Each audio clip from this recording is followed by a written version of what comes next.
Oke, buat teman-teman yang sekarang lagi gagal bayar atau telat bayar di Akulaku dan juga Shopee PayLater, teman-teman harus tahu satu hal dan teman-teman harus mulai bersiap-siap agar dampak yang ditimbulkan selanjutnya tidak berdampak yang lebih besar dan juga tentu saja agar DC lapangan dari Akulaku dan Shopee ini terus semangat mendatangi kalian. Oke, jadi kalau kita ngomong-ngomong soal DC lapangan Shopee, PayLater ataupun Akulaku, kita sudah tahu lah ya, mereka itu memang sudah punya DC lapangan dan mereka juga sudah diizinkan oleh OJK untuk menagih ya, untuk mendatangi langsung nasabah ketika nasabah tidak bisa bayar hutangnya.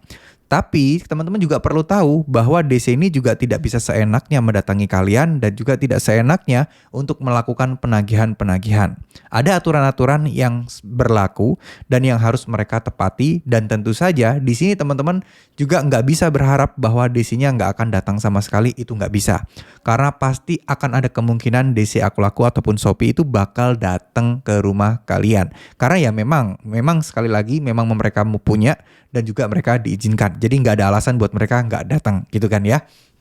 Oke, sekarang karena mengingat kita sudah pasti mereka itu datang, jadi apa yang harus kita lakukan dan apa yang harus kita persiapkan adalah menyiapkan diri dan menyiapkan mental kita. Dan tentu saja yang paling penting adalah memahami segala aturan-aturan yang berlaku sehingga kalian tahu, oh DC ini melanggar aturan, oh DC ini sudah sesuai SOP, oh DC ini harusnya nggak boleh kayak gini. Nah itu teman-teman juga harus masuk di dalam wawasan dan juga catatan kalian. Karena apa? Karena kebanyakan DC itu memanfaatkan ketidaktahuan para nasabah yang galbe itu. Mengancam A, B, C, dan seterusnya yang ujung-ujungnya apa? Ujung-ujungnya ya tujuannya adalah membuat nasabah gelisah, tertekan, dan akhir-akhirnya mencari dana talangan atau gali lubang dan tutup lubang. Dan itu yang tidak pengen saya sangat berharap teman-teman tidak sampai melakukan apa yang mereka inginkan. Nah, sumber masalah sebenarnya adalah di dalam komunikasi. Ketika kita dihadapkan DC lapangan dan kita tahu bahwa DC Shopee dan Akulaku ini memang akan menagih, pasti kita akan merespon dengan berbagai macam respon. Setiap orang pasti mempunyai respon yang berbeda. Ada yang cuek, ada yang bodoh amat, ada yang ketakutan, ada yang mohon-mohon untuk diberikan waktu. Nah, kalian tipe kali yang mana? Nah, jujur, ketika berada di dalam situasi seperti ini, yang paling terbaik adalah orang-orang yang berani, orang-orang yang cuek, dan orang-orang yang bodoh amat terhadap DC mau datang atau tidak. Kenapa? Karena justru mereka lah yang mungkin akan membuat DC itu males datang mengunjungi para nasabah tadi. Karena apa? Ya jelas, orang ini mau ditekan kayak gimana pun mereka tidak akan bisa bayar. Orang ini mau dikejar gimana pun orang ini juga nggak akan bisa segera bayar. Nah itu kan akan menjadi suatu tindakan yang percuma. Seperti yang kita tahu, pasti DC ini juga bergerak dengan adanya listing nasabah atau jadwal pekunjungan gitu ya. Karena mereka pasti juga akan menentukan skala prioritas. Siapa yang paling dulu didatengin, apakah yang utangnya besar, apakah yang terdekat, apakah yang kemungkinan besar membayar. Nah itu pasti juga masuk dalam sebuah kriteria-kriteria mereka.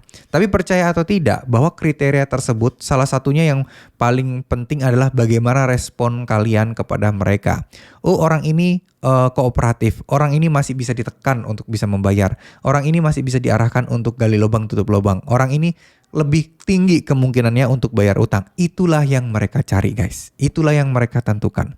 So, jadi menurut saya pribadi buat kalian yang merasa bahwa oh kok DC itu rajin banget datang ke rumah kita, ya mungkin ada yang salah dengan komunikasi teman-teman. Ada yang salah dengan cara kalian merespon mereka. Karena sekali lagi, kalau mereka merasa kita itu berpotensi untuk membayar lebih besar potensinya, ya tentu saja ini harus teman-teman camkan baik-baik. Mereka potensinya lebih besar. Ya berarti artinya apa? Artinya adalah kalian selalu akan dikejar-kejar, kalian selalu akan menjadi target utamanya.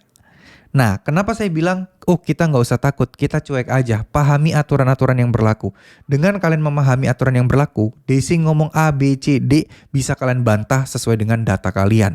Minimal coba teman-teman baca surat edaran OJK nomor 19 tahun 2023. Googling aja, itu langsung nomor 1 kok di atas, bentuknya file PDF. Teman-teman baca, itu ada 21 halaman. Dan saya yakin dengan membaca itu, teman-teman pasti ngerti dan paham apa yang saya maksud. Ya, oke, semoga apa yang saya sampaikan bisa bermanfaat. Terima kasih, mohon maaf jika ada salah-salah kata. Wassalamualaikum warahmatullahi wabarakatuh.